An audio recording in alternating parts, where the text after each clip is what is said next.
Tathmini ya awali iliyoainishwa na Marekani kuhusu mashambulizi ya Donald Trump kwenye vituo vya nyuklia vya Iran mwishoni mwa juma inasema kwamba hawakuharibu maeneo mawili kati ya hayo na kuna uwezekano wa kurudisha nyuma mpango wa nyuklia kwa miezi kadhaa.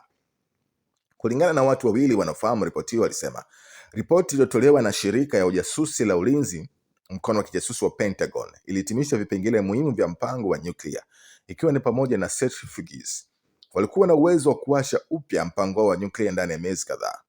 Ripoti hiyo pia iligundua kuwa sehemu kubwa ya hifadhi ya Iran ya uranium iliyorutubishwa sana, ambapo inaweza kutumika kwa uwezekano wa silaha ya nyuklia, ilihamishwa kabla ya mashambulizi na huenda ilihamishwa kwenye maeneo mengine ya siri ya nyuklia inapotunzwa na Iran.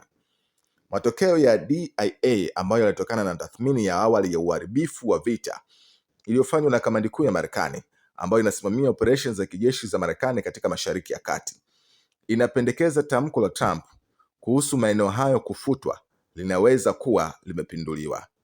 Trump alisema katika hotuba yake ya television Jumamosi usiku baada ya operesheni hiyo kwamba Marekani imeharibu kabisa maeneo ya kurutubisha Iran huko Natanz na Fordow, kituo kilichozikwa chini ya ardhi, na huko Isfahan ambapo urutubishaji ulikuwa ukihifadhiwa.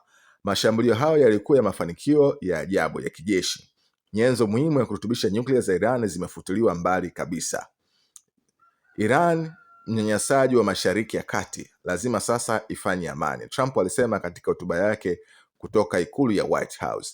Wakati ripoti ya DIA ilikuwa tathmini yake ya awali tu, mmoja wa watu alisema ikiwa intelijensia ilikuwa tayari kugundua ndani ya siku kwamba Fordow haswa haikuharibiwa hata kidogo, tathmini za baadaye zinaweza kupendekeza uharibifu mdogo ungeweza kufanywa.